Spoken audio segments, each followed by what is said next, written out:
Good morning, dear students. Dear students, today we are going to discuss a new chapter. The chapter name is Lines and Angles. This is chapter number 6 in our class 9th. Dear students, what is the means of lines? What is the means of lines and what is the means of angles? Lines and angles. We know the definition of line. The definition of line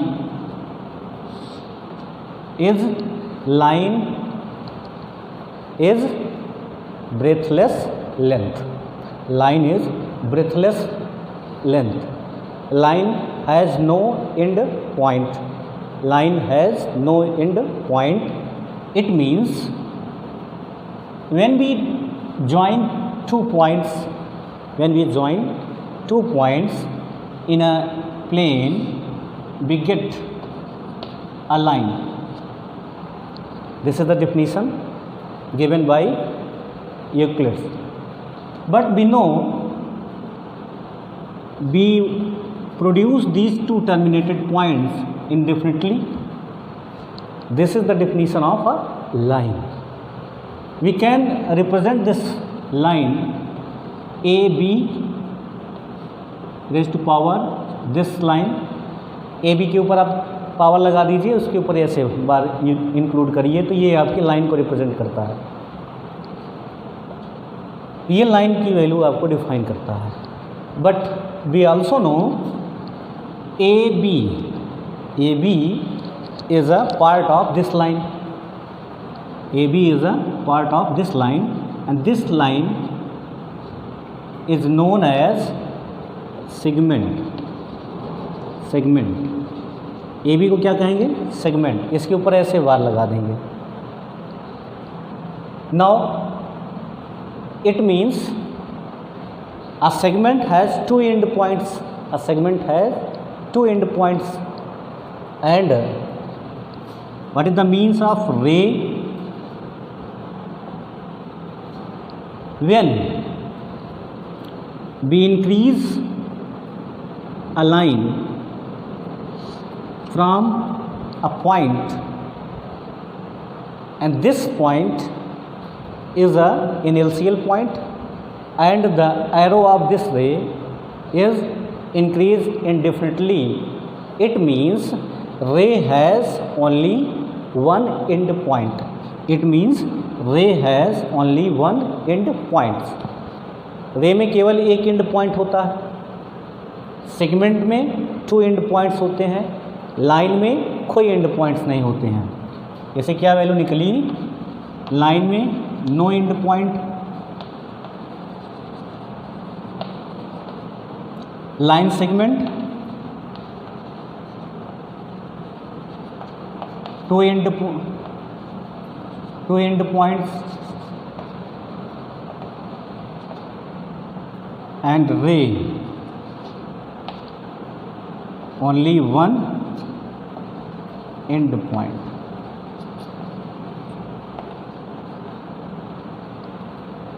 Only one end point. रे में केवल 1 and point होता है और दूसरी side में चाहे जितना आप इंक्रीज करते चले जाइए.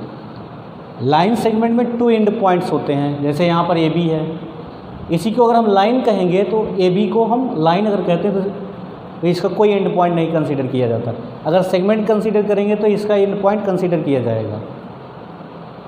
अब ये जो वैल्यूज़ मैंने यहाँ पर डिफाइन किया है, जनरल इसे अब यूज़ नहीं करते हैं.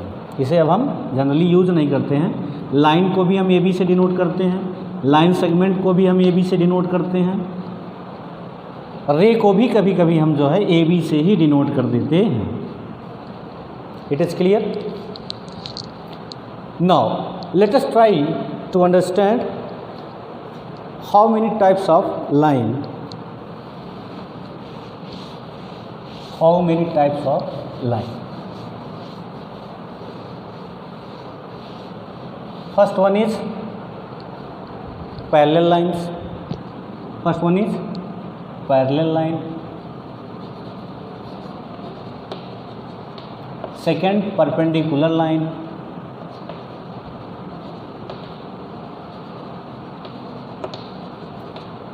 Third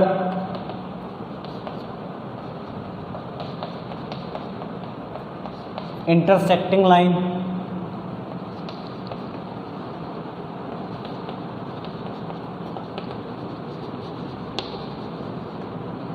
and non-intersecting line.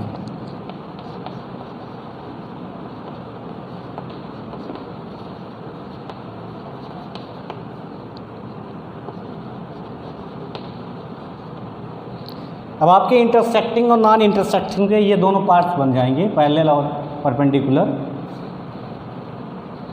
तो लाइन टू ही टाइप की होती हैं। फर्स्ट क्या होती है आपकी, इंटरसेक्टिंग हो सकती है और या तो नॉन इंटरसेक्टिंग हो सकती है। पैरेलल और परपेंडिकुलर इन दोनों की केस से जनरेट कर दिए जाते हैं। Intersecting line and non intersecting line, two lines are called intersecting line when these two lines intersect to each other at a distinct point। अगर आपको टू लाइंस दी जाएं और वो दोनों लाइंस एक दूसरे को किसी एक पॉइंट पर इंटरसेक्ट करें, किसी एक पॉइंट पर इंटरसेक्ट करें, suppose that this is line L and this is line M। Two lines are intersect each other at a point, suppose that this is a point O, then these two lines are called intersecting lines। इन्हें हम intersecting lines बोलेंगे। क्यों? क्योंकि ये दोनों एक दूसरे को किसी न किसी पॉइंट पर इंटरसेक्ट कर रही हैं ना। अब ये जो इंटरसेक्शन करती हैं, अब इंटरसेक्शन करने के बाद एंगल्स बनते हैं। क्या बनते हैं? एंगल्स बनते हैं। अगर उसमें इंटरसेक्शन पर एंगल 90 डिग्री का होगा, इंटरसेक्शन एंगल कितने डिग्री का होगा? 90 डिग्री का होगा, तो ये दोनों लाइंस कौन सी लाइन बोली जाएंगी? परपेंडिकुलर लाइंस बोली जाएंगी। क्या बोली जाएंगी? परपेंडिकुलर लाइंस बोली जाएंगी। For example, we know about x axis and y axis, and these two axes are perpendicular to each other. The angle between these two axes is 90 degree. इन दोनों के बीच का एंगल क्या होता है? 90 डिग्री होता है। इसके 4 क्वाड्रेंट्स बनते हैं, फर्स्ट, सेकंड, थर्ड, फोर्थ, और आपको पता है कि इनके बीच का एंगल कितने कितने डिग्री का होता है? 90 डिग्री का होता है। ठीक है, तो these two lines are perpendicular lines. Now non-intersecting lines,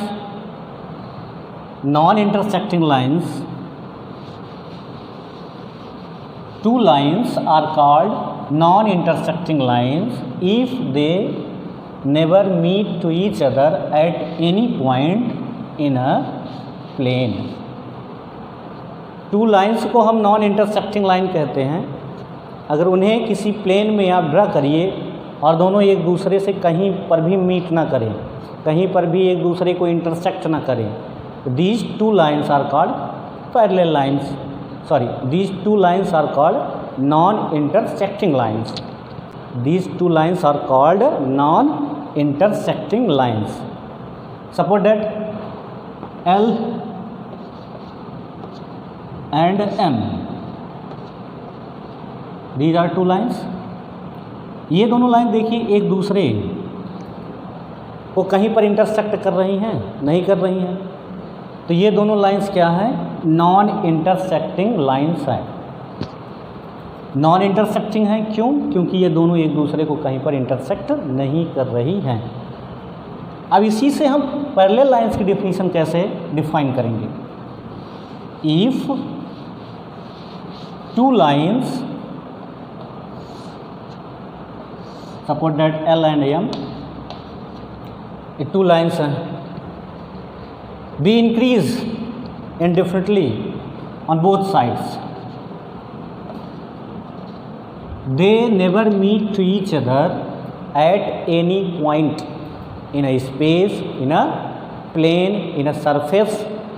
कहीं पर भी आप कंसीडर करिए और इनको इंक्रीज करिए, ये कहीं पर एक दूसरे से मीट नहीं करती हैं, कहीं पर एक दूसरे को इंटरसेक्ट नहीं करती हैं। तो these two lines are called non intersecting lines and these two lines are parallel to each other. ये दोनों एक दूसरे की क्या हैं, पैरेलल होंगी। And the distance between them are always constant. इनके बीच का जो डिस्टेंस होगा वो हमेशा कांस्टेंट होगा। इनके बीच का जो डिस्टेंस होता है वो ऑलवेज क्या होता है, कांस्टेंट होता है। It means two lines are parallel to each other if the distance between two lines are always constant. Two lines are called parallel to each other if the distance between two lines are always constant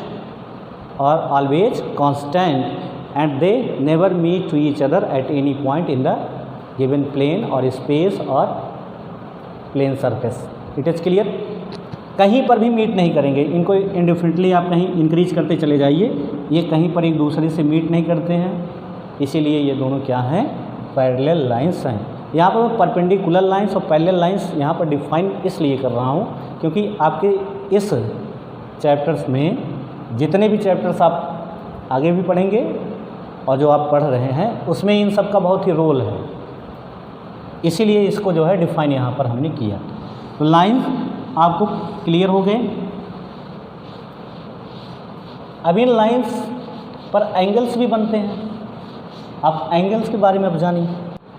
Dear students, let us try to understand about angles. What is the means of angles?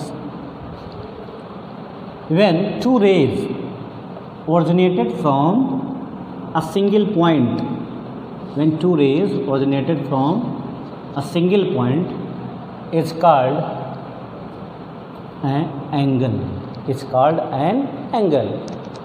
Dear students, see here, suppose that this is point O. We want to originate two rays from this point OX and OY. Then YOX or XOY or angle O is represent an angle. इसे आप ऐसे भी लिख सकते हो YOX, XOY और केवल इससे डिनोट कर सकते हो। ये किसको रिप्रेजेंट करता है, ये एंगल को बताता है। किसे बताता है, एंगल को डिफाइन करता है यहाँ पर। तो एंगल को यहाँ पर जो डिफाइन कर रहा है इसमें देखिए OX OY इन्हें हम क्या कहेंगे, इन्हें हम कहते हैं साइड, मीन्स आर्म्स। ये क्या होते हैं, आर्म्स होते हैं। ओ को क्या बोलोगे, O is known as vertex, O is known as vertex. अब देखिए यहाँ पर आप जो साइक्लिक ऑर्डर में चलते हो Y O X X O Y, आप चाहे क्लॉकवाइज मूव करिए चाहे आप एंटी क्लॉकवाइज मूव करिए, वैल्यू सेम ही डिफाइन करता है। अगर कोई ऐसे लिख दे X Y O represent this angle और YXO represent this angle, no, ये दोनों गलत हैं। Why, because the midpoint denote the part of angle. Midpoint जो होता है वो एंगल के पार्ट को दिखाता है, मीन्स वर्टेक्स को डिफाइन करता है। मिड पॉइंट जो होगा वर्टेक्स को डिफाइन करेगा। और आपने यहाँ क्या किया, यहाँ तो मिड पॉइंट क्या लिए, एक्स वाई कहाँ है, यहाँ है ना, तो ये डिफाइन हुआ नहीं हुआ। ऐसे यहाँ पर देखिए YXO, एक्स कहाँ है, यहाँ पर है ना, तो ये इस एंगल को डिफाइन नहीं करेगा, इस एंगल को डिफाइन नहीं करेगा। इसको रिप्रेजेंट करने का क्या ये है, ये मेथड होता है कि आप चाहे क्लॉकवाइज मूव करिए चाहे आप एंटी क्लॉकवाइज मूव करिए, XOY लिखिए चाहे आप YOX लिखिए, दोनों की मीनिंग सेम है। चाहे आप एक ही वैल्यू से डिफाइन करिए, केवल O लिख दीजिए, ठीक। Now we want to define how many types of angles. ये तो एंगल की डिफिनीशन हो गई, एंगल में 1 वर्टेक्स हो गए, 2 आर्म्स हो गए, और ये कैसे जनरेट होते हैं, एक ही सिंगल पॉइंट से आप 2 रे ड्रा करिए और देखिए उनके बीच का जो एरिया आपको मिल रहा है that is your angle. Now we discuss how many types of angle, you know about that, how many types of angles. First you write in comment, then you proceed this point. पहले आप comment में लिखिए, उसके बाद देखिए क्या मैं जो बता रहा हूँ सही है। First acute angle, second right angle,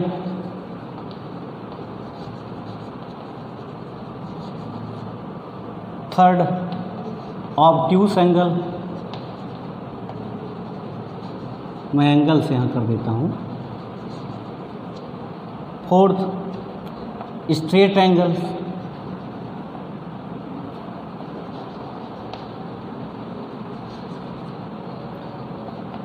fifth reflex angle,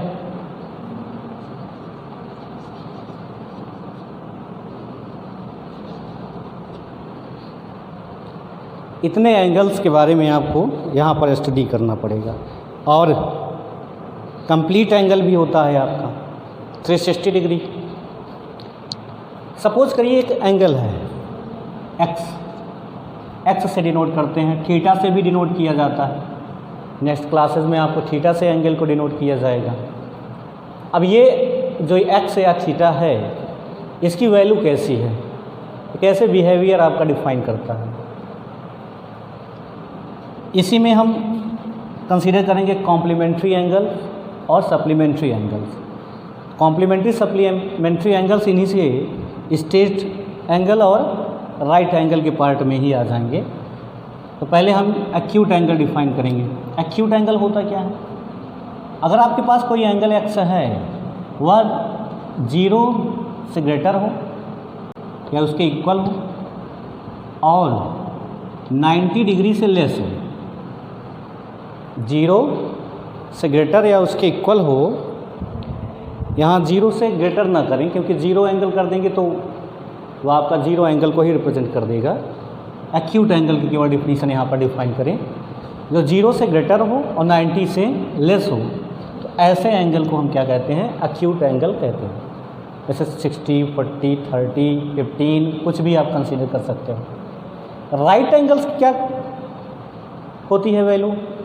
इसकी एग्जैक्ट वैल्यू होती है, आपका जो एक्स होगा वह 90 डिग्री का अगर है, तो ऐसी केस में वह एंगल क्या होगा? आपका राइट एंगल होगा। क्या होगा? राइट एंगल होगा। अब यहाँ पर मैंने राइट एंगल्स लिखा है, इसे हम हटा के केवल राइट एंगल कर सकते हैं, क्योंकि राइट एंगल्स आप ट्रायंगल बनाओगे राइट एंगल, तब उसमें क्लियर होगा। और राइट एंगल केवल एक ही होता है अगर केवल एंगल की बात की जाएगी। It is clear now. Obtuse angles क्या होते हैं? अब 90 से आप राइट साइड में मूव करिए, ऐसे यहाँ पर देखिए, ऐसे मूव करिए। आपने मूव किया यहाँ से यहाँ तक, यहाँ पर आपकी क्या वैल्यू थी? 0 डिग्री। यहाँ पर क्या वैल्यू थी? 90 डिग्री। और यहाँ पर क्या वैल्यू थी? 180 डिग्री। यहाँ पर क्या वैल्यू? 270 डिग्री। फिर ऐसे कंप्लीट करोगे तो 360 यहाँ पर पहुँचा। और आप एंटी क्लॉकवाइज मूव पे, आप कैसे मूव कर रहे हो? Anti clockwise. और एक्स की वैल्यू आपकी कैसे है? यहाँ पर एक्स की वैल्यू आपकी 0 डिग्री और 90 डिग्री के बीच में है, तो आपका एंगल कौन सा एंगल है? एक्यूट एंगल्स है। एग्जैक्ट 90 डिग्री हो गया तो कौन सा एंगल हो गया? राइट एंगल हो गया। अब 90 डिग्री से आप और आगे चल रहे हो ना, आप एंटी क्लॉकवाइज में 90 डिग्री से आगे मूव करना स्टार्ट कर दीजिए। तो इस डायरेक्शन में आप जाओगे और 180 से लेस करोगे तो कौन सा एंगल आपको मिलेगा? ऑब्ट्यूस एंगल्स का सेट मिलेगा। ऑब्ट्यूस एंगल्स का सेट मिलता है। और उसमें क्या क्या वैल्यू हो सकती है? मीन्स एक्स जो होगा greater than 90 and less than 180 degree. जो एक्स होगा, जो एंगल की वैल्यू होगी, वह क्या होगी? 90 से ग्रेटर होगी और 180 से लेस हो जाएगी। इट मीन्स आपका एंगल 100 डिग्री का भी हो सकता है, 110 डिग्री का भी हो सकता है, 120 डिग्री का हो सकता है, 170 डिग्री का हो सकता है, 179.9 डिग्री का हो सकता है, 180 एग्जैक्ट नहीं हो सकता। यहाँ देखिए मैंने लेस देन का साइन लगाया। इट मीन्स एग्जैक्ट वैल्यू ये नहीं रिप्रेजेंट करेगा। साइन का बहुत ही रोल है। यहाँ पर आप साइन का मतलब समझ जाइए थोड़ा सा। ये जो रिप्रेजेंट करता है ये लेस देन को रिप्रेजेंट करेगा। It means x is less than y, x जो है वाई से लेस है। अगर मैं यहाँ ऐसे लिखा होता लेस देन और इक्वल टू वाई, इसका मतलब एक्स जो है वाई के इक्वल भी हो सकता है और छोटा भी हो सकता है। यहाँ पर टू केस जनरेट होगी, X is less than Y और X is equal to Y. ये लेस देन इक्वल, ऐसे ग्रेटर देन इक्वल की भी टू केसेस बनेगी। ग्रेटर देन पे क्या होगा, स्टिकली ग्रेटर देन, ये स्टिकली का साइन होता है, ये स्टिकली ग्रेटर देन को रिप्रेजेंट करेगा। एक्स इज स्टिकली ग्रेटर देन और इक्वल टू वाई अगर आप यूज करते हो तो इससे क्या वैल्यू रिप्रेजेंट होती है, means x is greater than Y और X is equal to Y, या तो इससे बड़ा होगा या तो इसके या इक्वल होगा। तो यहाँ पर ये हम ना यूज करके एग्जैक्ट वैल्यू यहाँ पर डिफाइन करते हैं। यहाँ पर स्टिकली ग्रेटर देन और strictly less than, strictly greater than strictly less than. और सिंपल सा रूल होता है, जिस साइड मुँह खुला है वह ग्रेटर माना जाता है। अब एग्जैक्टली अगर आपके एक्स की वैल्यू क्या हो जाए, एग्जैक्टली 180 डिग्री हो जाता है तो आपका एंगल स्ट्रेट एंगल बोला जाता है। मीन्स अगर आपसे स्ट्रेट एंगल पूछा जाएगा कितने डिग्री का होता है तो 180 डिग्री का होता है। रिफ्लेक्स एंगल्स क्या होते हैं, अब इससे बड़े हो जाएंगे, 180 से क्या हो जाएंगे, ग्रेटर हो जाएंगे।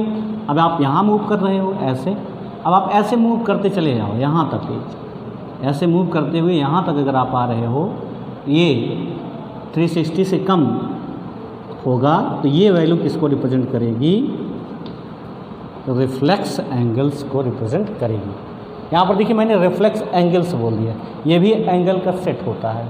सेट होते का क्या मतलब हुआ, 180 से ग्रेटर है, 360 से कम है।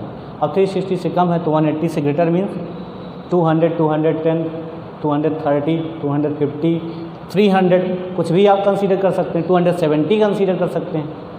ये कंसीडर आप करते हो रिफ्लेक्स एंगल्स में। यहाँ देखिए हमने 270 को नहीं एंगल किसी एंगल की डिफिनीशन में इंक्लूड किया। इट मीन्स अब आप 180 से बड़े जितने भी एंगल इंक्लूड करोगे, जितने भी एंगल कंसीडर करोगे, सारी के सारी क्या होंगे, रिफ्लेक्स एंगल कंसीडर किए जाएंगे। आई होप ये वैल्यू आपकी समझ में आ ही गई होगी, एंगल्स क्या होते हैं और कितने टाइप के हैं। इनका बेसिस क्या था, रोटेशन। इनका रोटेशन कैसा था, एंटी क्लॉकवाइज। ऐसे ही जब आप क्लॉकवाइज मूव करोगे तो ऐसे ही इसकी वैल्यू क्लॉकवाइज में भी आप कंसीडर कर सकते हो। ऑलमोस्ट हम जो कंसीडर करेंगे वह एंटी क्लॉकवाइज का ही होगा, एंटी क्लॉकवाइज में ही आप कंसीडर करेंगे। एंटी क्लॉकवाइज में जब आप मूव करते हो तो एंगल्स क्या लिए जाते हैं, पॉजिटिव लिए जाते हैं। एंटी क्लॉकवाइज मूवमेंट में आपका एंगल क्या होता है, पॉजिटिव होता है, और जब आप क्लॉकवाइज मूव करते हो तो निगेटिव कंसीडर किया जाता है। यहाँ पर हम इसीलिए जो प्रोटेक्टर हम यूज करते हैं, प्रोटेक्टर आपने देखा होगा, प्रोटेक्टर कैसा होता है, ऐसे होता है ना, ऐसे। उसमें देखिए आपको एंगल किस साइड से, इधर से आप कंसीडर करते हो ना, यहाँ से यहाँ पर 0 डिग्री होता है, यहाँ पर 180 डिग्री होता है, यहाँ बीच में कितना होगा 90 degree. We know about this value, here also we represent 90 degree. We move from left to right, we move from anti-clockwise, we get positive angle, we get positive angles. It is clear? Dear students, let us try to understand complementary angles and supplementary angles. Complementary angles means if the sum of two angles, if the sum of two angles is equal to 90 degree, then we say the given two angles are complementary angles. अगर two angles का आप सम करिए और देखिए क्या मिलता है आपको, 90 डिग्री मिलता है। वैल्यू आपकी कितनी आती है, 90 डिग्री आती है। ऐसी कंडीशन में हम उन्हें कॉम्प्लीमेंट्री एंगल्स कहते हैं। और अगर आप टू एंगल्स का सम करिए 180 डिग्री आता है तो उन्हें हम क्या कहते हैं, सप्लीमेंट्री एंगल्स कहते हैं। It means suppose that if we have two angles x and y, if the sum of x and y is equal to 90 degree, then we say these two angles are complementary angles. and if the sum of these two angles x and y is equal to 180 degree, then we say these two angles are supplementary angles. आता है question, x का supplementary क्या होगा, x का complementary क्या होगा, x का supplementary angle कौन सा होगा और x का कॉम्प्लीमेंट्री एंगल कौन सा होगा। यहाँ पर अगर आपसे क्वेश्चन पूछा जाए find the value of x where sum of x plus y is equal to 90 degree, sum of x plus y is equal to 90 degree. तो यहाँ से वैल्यू कैसे आप निकालोगे, 90 डिग्री में से आप y को सब्ट्रैक्ट कर दोगे तो आपको मिल जाएगा। अब आपसे अगर ऐसी वैल्यू पूछी जाए, x की वैल्यू आपकी 30 डिग्री है, x की वैल्यू क्या है 30 डिग्री है, इसका आप कॉम्प्लीमेंट्री बताइए, इसका क्या बताइए कॉम्प्लीमेंट्री एंगल बताइए।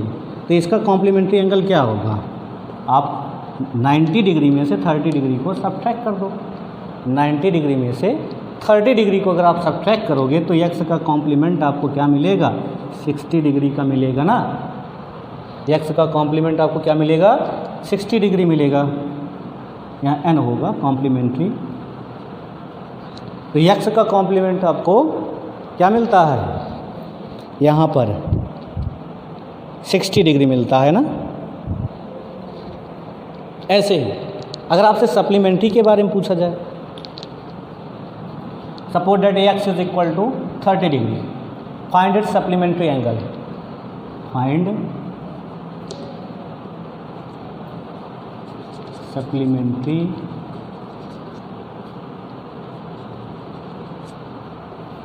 Angle of 30 degree, then the value of this supplementary angle is 180 degree minus 30 degree is equal to 150 degree. It is clear? तो कॉम्प्लीमेंट्री और सप्लीमेंट्री का कॉन्सेप्ट आपके समझ में आ गया। कॉम्प्लीमेंट्री क्या होता है, सप्लीमेंट्री एंगल्स क्या होते हैं, if the sum of two angles is equal to 90 degree, then we say these two angles are complementary to each other, these two angles are complementary to each other,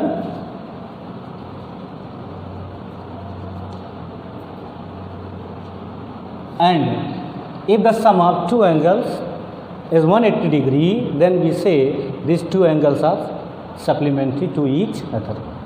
अगर एक दिया है दूसरा अगर आपको निकालना है तो क्या करोगे, 180 में से सब्ट्रैक्ट करोगे तो supplement of the given angle मिलेगा, और अगर आप 90 में से सब्ट्रैक्ट करोगे तो आपको क्या मिलेगा, complement of the given angle. Now dear students, let us consider about adjacent angles. What is the means of adjacent and what is the adjacent angles. सपोज करिए आपके पास प्लेन में ऐसे एंगल्स का सेट दिया है ए बी सी डी। अब इस वर्टेक्स बी पर कितने एंगल्स बने हैं, angle A B C, second angle C B D, third angle A B D. इसी वर्टेक्स बी पर आपके पास 3 एंगल्स हैं, A B C, C B D, और क्या है ए बी डी, 3 एंगल्स हैं। अब इसमें से कौन कौन से एंगल्स आपके एडजेसेंट एंगल्स हैं। तो एडजेसेंट एंगल होने की कुछ कंडीशंस हैं। पहली कंडीशन क्या है, वर्टेक्स जो होगा वह कॉमन होगा। सेकेंड कंडीशन क्या होगा, वन आर्म भी कॉमन होगी।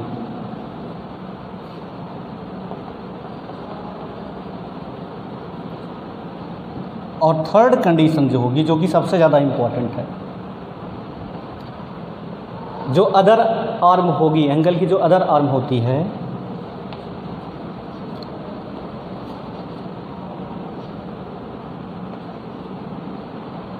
ऑफ एंगल, ये डिफरेंट साइड में होगी, किसके? कॉमन आर्म के। Other arm of angle is different side of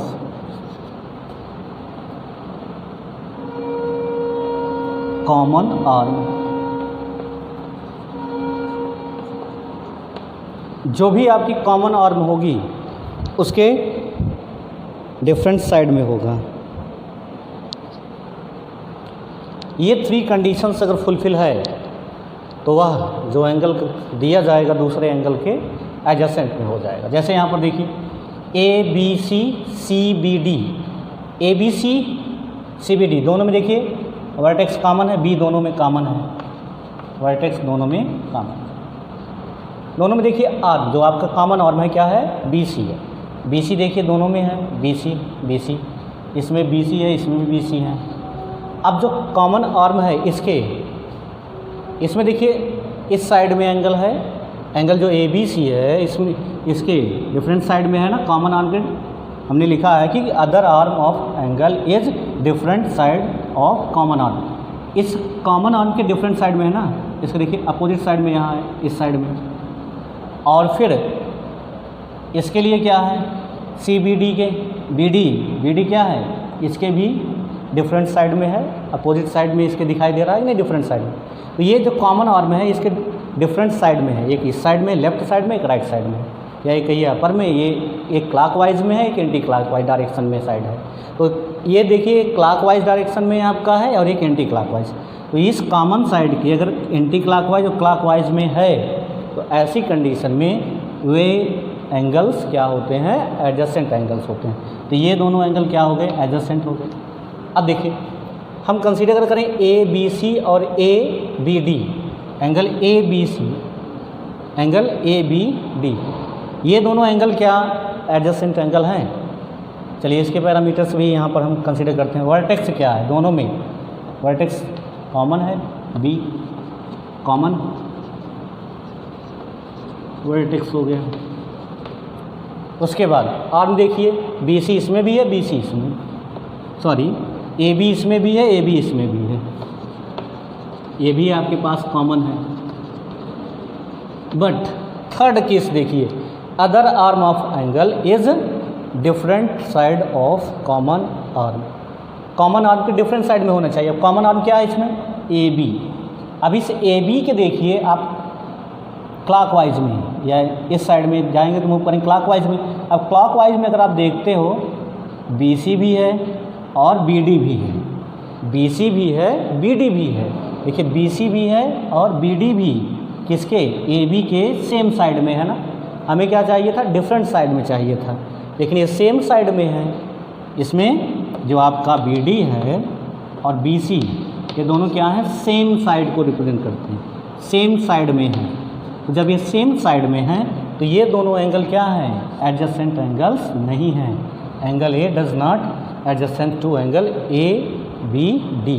side भी कॉमन है, वर्टेक्स भी कॉमन है, बट थर्ड कंडीशन जो है सेटिस्फाई नहीं हो रही है। थर्ड कंडीशन क्या कहती है? कि जो एंगल्स बन रहे हैं वे कॉमन साइड के डिफरेंट वे में हों। कॉमन साइड जो आपकी है उसके डिफरेंट साइड में होते हैं। तो कॉमन साइड के अगर डिफरेंट साइड में हो रहे हैं तभी ऐसी कंडीशन होती है एडजेसेंट की, अदरवाइज एडजेसेंट एंगल्स नहीं होते हैं। It is clear?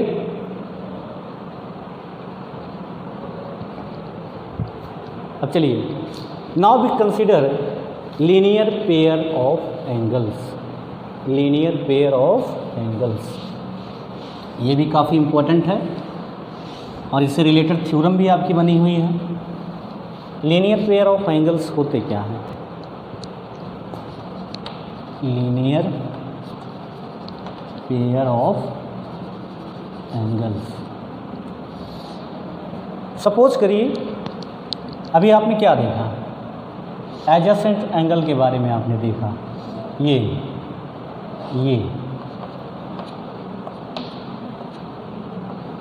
ABCD।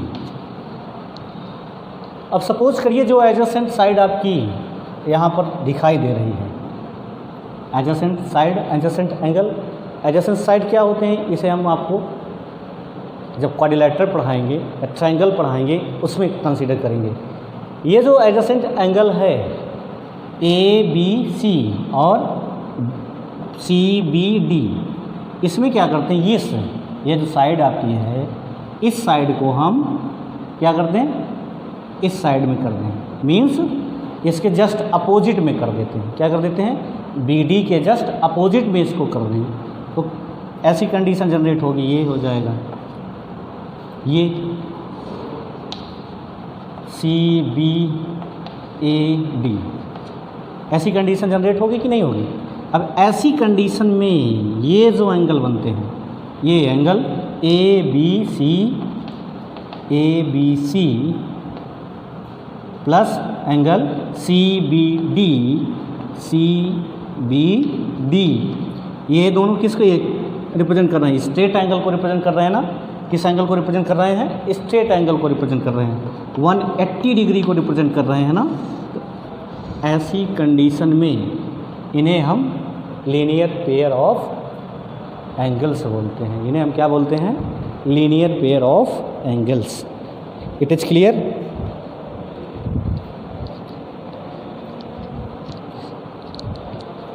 तो ये जो वैल्यू डिफाइन यहाँ पर हो रही है, ये लीनियर पेयर ऑफ एंगल्स को डिफाइन करती है। Dear students, let us consider about vertically opposite angles. Vertically opposite angles. Dear students, if two lines are intersect to each other at a point O, suppose that this is line L and this is line M. Two intersecting line है, देखिए L और M दोनों एक दूसरे को किसी point O पर intersect करते हैं। Then two pairs of vertically opposite angles are formed here.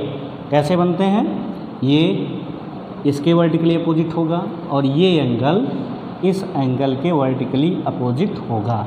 इसकी अगर हम नेमिंग करें 1 2 3 4, देन एंगल 1 एंगल 3 के वर्टिकली अपोजिट होगा, एंगल 2 एंगल 4 के वर्टिकली अपोजिट एंगल होगा। तो ये देखिए 1 2 एंगल्स आप कंसीडर कर रहे हैं, इसीलिए इसे हम क्या कहते हैं, वर्टिकली अपोजिट एंगल्स जो होते हैं वो पेयर में होते हैं। पेयर का मतलब 2 2 का जहाँ पर ग्रुप बनेगा, तो 2 2 का ग्रुप बन रहा है ना, यहाँ 1 3 मतलब 2 एंगल्स हो गए, 2 4 2 एंगल्स हो गए। तो ये जो एंगल्स होते हैं वर्टिकली अपोजिट एंगल्स होते हैं। वर्टिकल क्यों हम यहाँ पर वर्ड यूज़ करें, क्यों, यहाँ देखिए ये एबव में है और ये विलो में है, ये एबव में है ये विलो में। अगर सपोज करिए कि 2 पर्सन्स हैं, एक पर्सन इस साइड में अपना मुख करके बैठा है और एक इस साइड में, तो ये दोनों क्या हैं, ये इसका मुख इस साइड में है, इसका मुख इस साइड में, इसलिए ये दोनों अपोजिट डायरेक्शन में है। दोनों क्या है, अपोजिट डायरेक्शन में है। ये अगर नॉर्थ को रिप्रेजेंट कर रहा है तो ये साउथ को रिप्रेजेंट करेगा, ये अगर नॉर्थ की साइड में है तो ये साउथ की साइड में होगा। तो ये दोनों अपोजिट डायरेक्शन में है ना, इसीलिए इसको हम वर्टिकली अपोजिट बोलते हैं। क्या बोलते हैं, वर्टिकली अपोजिट बोलते हैं। तो वर्टिकली अपोजिट बोलने का यही रीज़न होता है। इधर कंसीडर करिए, ये अगर ईस्ट हो जाएगा तो इधर आपका वेस्ट हो जाता है, ये ईस्ट में अगर है तो ये वेस्ट में है, ये भी क्या है, ये दोनों भी अपोजिट डायरेक्शन में है ना। तो अपोजिट डायरेक्शन में एक ईस्ट को रिप्रेजेंट कर रहा है, एक वेस्ट को रिप्रेजेंट कर रहा है, तो ये क्या है, वर्टिकली अपोजिट एंगल्स हैं। और वर्टिकली अपोजिट एंगल्स जो होते हैं वो इक्वल होते हैं, इसे आपको ऑलरेडी पता भी होगा। So dear students, these points you should write in your fair copy and learn these points. In my next video I will explain some theorems and we want to solve some theorems here. Thank you for watching this video.